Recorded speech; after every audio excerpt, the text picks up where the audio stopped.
नमस्कार. PM किसान योजनेचे पैसे मिळणे बंद झाले आहेत. तर काय असू शकते यामागचे कारण पहा सविस्तर माहिती. PM किसान योजना ही केंद्र सरकारच्या अंतर्गत एक केंद्रीय क्षेत्रातील योजना आहे, जी शेतकरी आणि त्यांच्या कुटुंबांना आधार उत्पन्नाचा आधार देते. देशाचे पंतप्रधान नरेंद्र मोदी यांनी प्रधानमंत्री किसान सन्मान निधी योजनेची सुरुवात 24 फेब्रुवारी 2019 रोजी राबविण्यात आलेली आहे. या योजनेअंतर्गत पात्र असणाऱ्या लाभार्थ्यांना दरवर्षी 3 समान हप्त्यामध्ये 6,000 रुपये दिले जातात. अनेक नागरिकांचे PM किसान योजनेचे पैसे मिळणे बंद झाले आहे. तर काय असू शकते यामागचे कारण या व्हिडिओमध्ये आपण जाणून घेणार आहोत. राज्याचा रहिवासी नाही, 2 वेळा नोंदणी, निमशासकीय कर्मचारी, संवैधानिक पदावरील व्यक्ती, संज्ञान नसलेले, याशिवाय भारतातील निवासी नसणे असे अनेक शेतकरी PM किसान योजनेचे अपात्र ठरलेले आहेत. अशा या अपात्र शेतकऱ्यांपर्यंत जाऊन नव्याने कागदपत्रे घेतली जात आहेत. या योजनेच्या लाभासाठी पात्र की अपात्र हे समितीने अद्याप ठरवले नसल्याचे सांगण्यात आलेले आहेत. पंतप्रधान किसान सन्मान निधी योजनेसाठी 1 फेब्रुवारी 2019 अगोदर ज्या शेतकऱ्याच्या नावावर जमीन आहे असे शेतकरी या योजनेसाठी पात्र ठरविण्यात आले आहेत. ही योजना सुरू करताना ज्या शेतकऱ्यांनी आधार कार्ड व बँक पासबुक झेरॉक्स दिल्या होत्या ते सर्व शेतकऱ्यांना PM किसान सन्मान निधी योजनेचा लाभ मिळत आहे. अर्ज करून देखील अपात्र ठरण्याचे कारण.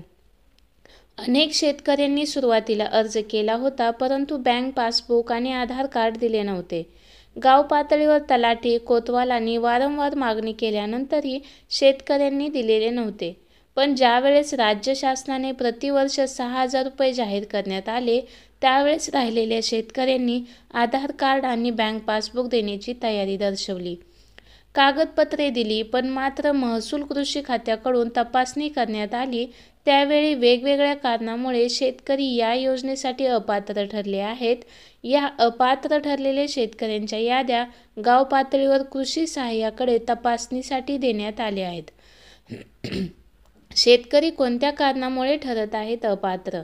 महाराष्ट्र राज्याचा रहिवासी नसणे, संवैधानिक पदावर असताना लाभ घेतलेला शेतकरी, 2दा नोंदणी करण्यात आलेला शेतकरी, स्थानिक राज्य संस्था निमशासकीय कर्मचारी, जमीन विक्रीमुळे भूमिहीन झालेला शेतकरी, माजी संवैधानिक पदावरील व्यक्ती, अगोदर कुटुंब प्रमुखास लाभ मिळत आहे, संस्था मालकी असलेला जमीनधारक शेतकरी, 1 फेब्रुवारी 2019 नंतरचा जमीनधारक शेतकरी, जमिनीची मालकी स्वतःचे नावाने नसलेला शेतकरी, शेतीशिवाय इतर कारणासाठी वापरणारे जमीनधारक शेतकरी, भारतीय अनिवासी, नोंदणीकृत व्यावसायिक, सेवानिवृत्ती लाभधारक, ओळख न पडलेले शेतकरी, संज्ञान नसलेले, वर्गीकरण न केलेले लाभार्थी, खोट्या माहितीवर नोंदणी, आयकर भरणारे शेतकरी.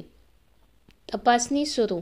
अपात्र ठरलेल्या शेतकऱ्यांपैकी काही शेतकऱ्यांनी पुन्हा कागदपत्रे सादर केली आहेत, तर काही शेतकऱ्यांची तपासणी सुरू आहे, असे कृषी खात्याकडून सांगण्यात आले आहे.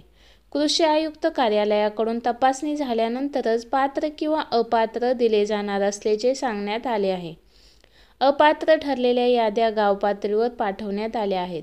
कृषी सहाय्यक तपासणी करून पात्र असणाऱ्या शेतकऱ्यांचे प्रस्ताव पुन्हा सादर करण्यास सांगण्यात येणार आहेत. जे शेतकरी शासनाच्या निकषात या योजनेसाठी बसत नाहीत असे शेतकरी अपात्र ठरवले जाणार आहेत. अपात्र शेतकऱ्यांनी प्रस्ताव सादर करू नयेत. अडचण आल्यास कृषी सहाय्यकांना संपर्क करावा. धन्यवाद.